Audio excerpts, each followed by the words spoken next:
वाह रीत, very good. तुम्हारे लिए तो तालियां बजनी चाहिए, क्लैपिंग होनी चाहिए ना। तुमने कितनी आसानी से मेरा घर बर्बाद कर दिया। बदला लेना तो कोई तुमसे सीखे। तुम पूरे टाइम मुझे जताती रही कि मैंने जो कुछ तुम्हारे साथ किया तुमने सब कुछ माफ कर दिया, लेकिन ऐसा कुछ भी नहीं था। तुम मेरी जिंदगी बर्बाद करने की प्लानिंग कर रही थी। नहीं नहीं दिव्या भाभी, ऐसा कुछ नहीं है। मेरे दिल में आपके लिए कोई मैल नहीं है, सच में। झूठ मत बोलो रीत। तुमने और तुम्हारी बहन ने मेरे पति को फंसाया है। ऐसा कैसे हो सकता है जो आदमी मुझसे पूछे बिना बाथरूम नहीं जाता वो दूसरी शादी कर लेगा? मैं नहीं मान सकती कि तुम और तुम्हारी 2 टके की बहन। बस, बहुत बोल लिए आप सब और बहुत सुन लिया मैंने। मैं आप सबको एक बात क्लियर कर देती हूँ कि ये मेरी बेटी ना यहाँ आप सब में सबसे छोटी है और मासूम भी। और आपका ये बेटा शादीशुदा है ना, और उम्र में इससे बड़ा भी है। इसे सोचना चाहिए था कि क्या सही है और क्या गलत। किसने किसे फंसाया ये साफ दिख रहा है। आपके बेटे ने मेरी मासूम बेटी को फंसा लिया है। अपनी पहली बीवी को छोड़े बिना अपने साथ साथ मेरी मासूम स्मिता को भी इस दलदल में घसीट दिया। ये इसकी पत्नी है ना, इसे अपने पति को थप्पड़ मारना चाहिए था, और ये मेरी बेटी पर कीचड़ उछाड़ रही है। तो आप बताइए चाची जी, क्या करूं मैं? इसे इस घर में अंदर ले लूं और बोलूं कि आओ रहो हमारे साथ? हम सौतनों की तरह नहीं, सहेलियों की तरह रहेंगे इस घर में। मैं नहीं मानती इस शादी को।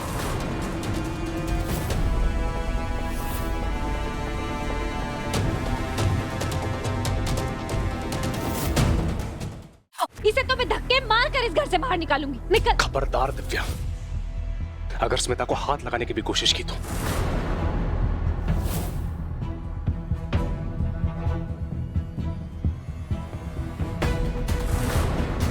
मैं स्मिता से प्यार करता हूं और तुम मानो चाहे ना मानो, स्मिता भी अब मेरी पत्नी है।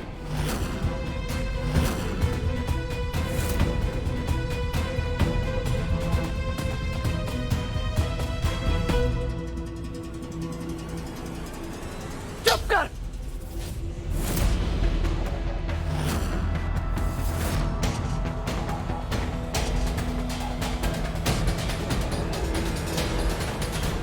शर्म नहीं आती तुझे नालायक? पूरे परिवार का नाम मिट्टी में मिला दिया तूने। अरे लोग इतना तुझे समझा रहे हैं, लेकिन तेरे सर पे प्यार का भूत चढ़ा हुआ। हाँ पापा, मैं स्मिता से प्यार करता हूं।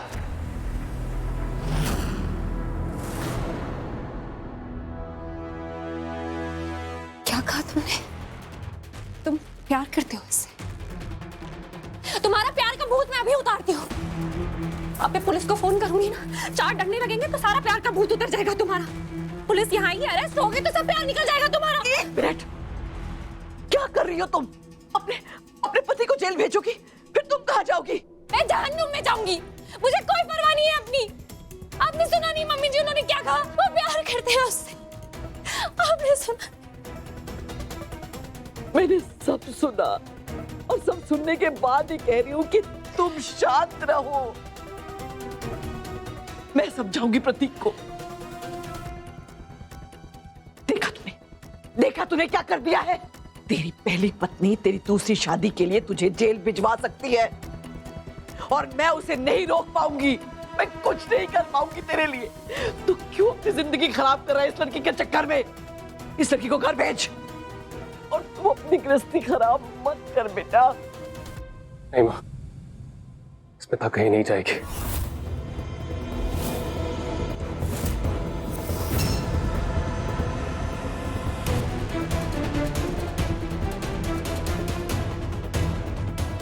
मैंने सोच समझ कर शादी की इससे। मुझे पता है मेरे साथ क्या हो सकता है और क्या नहीं हो सकता, और मैंने ये फैसला लिया है मैं जिंदगी भर पिता के साथ बिताऊंगा और मैं इसका साथ कभी नहीं छोड़ूंगा।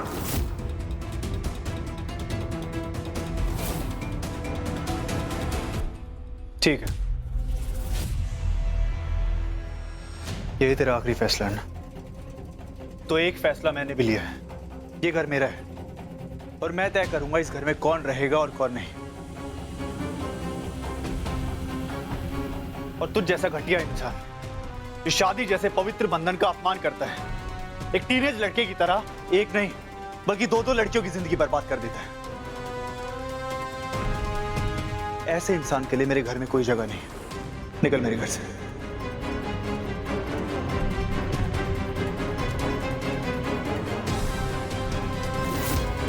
इससे पहले मैं सिक्योरिटी बुला के तुझे बाहर फेंकवाऊं, निकल जा मेरे घर से, निकल। एक मिनट राघव, थोड़ा शांत हो जा। मैं भी बहुत नाराज हूँ, इतनी नाराज कि तुझे अंदाजा भी नहीं है।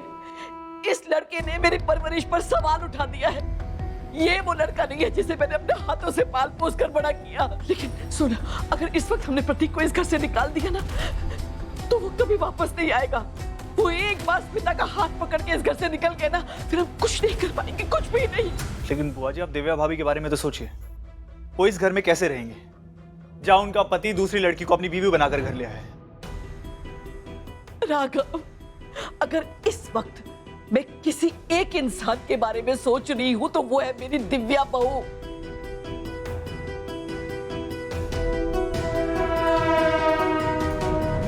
गुस्से में फैसला लेना बहुत आसान होता है। मेरी माता रानी जानती है कि जिस लड़के को, जिस बेटे को मैंने अपनी कोख से जन्म दिया है, मेरा दिल कर रहा है कि मैं अपने हाथों से उसका गला घोटकर उसे मार दूं। लेकिन मैंने अपने गुस्से पर काबू रखा है ना बेटा। तू समझ नहीं रहा है, प्रतीक इस घर में रहेगा ना, तो हम सब समझाकर उसे सही कर पाएंगे। एक बार वो इस घर से चला गया तो हम हमेशा हमेशा के लिए प्रतीक को खो देंगे।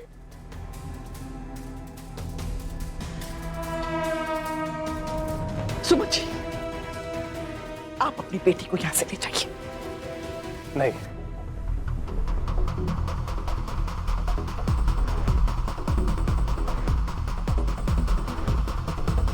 स्मिता कहीं नहीं जाएगी वहां। और अपनी इस बेटी के साथ साथ इस बेटी को भी लेकर जाइए।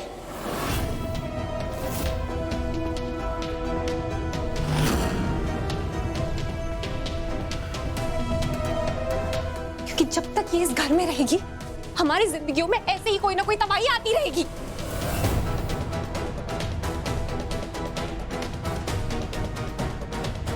मकसद है इस घर में रहने का? तुम राघव ब्रो के पैसों पे ऐश करना चाहती हो, राज करना चाहती हो उनके पैसों पे? हम सबको घर से बाहर निकालकर इस घर में महारानी बनकर रहना चाहती हो?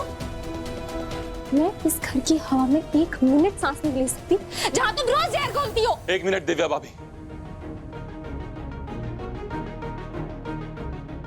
वैसे तो मैं उन लोगों पर आवाज नहीं उठाता जो उम्र में और रिश्ते में मुझसे बड़े होते हैं, लेकिन आप कुछ भी बोल रही हैं, चीजों को तोड़ मरोड़ कर बता रहे हो। मैं जानता हूं आपके साथ गलत हुआ है, लेकिन इसका यह मतलब तो नहीं ना आप दीदू को दोष देंगी। ये सब स्मिता और प्रतीक का किया धर है, उसमें दीदू की कोई गलती नहीं है।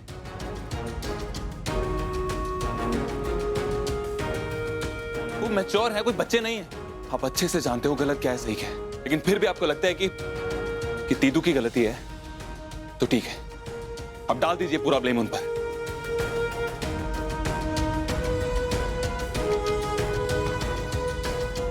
और रही बात स्मिता की, तो ठीक है, मैं इसे लेकर जाता हूं। चलो स्मिता। कहीं नहीं जाएगी, ये मर चुकी है मेरे लिए।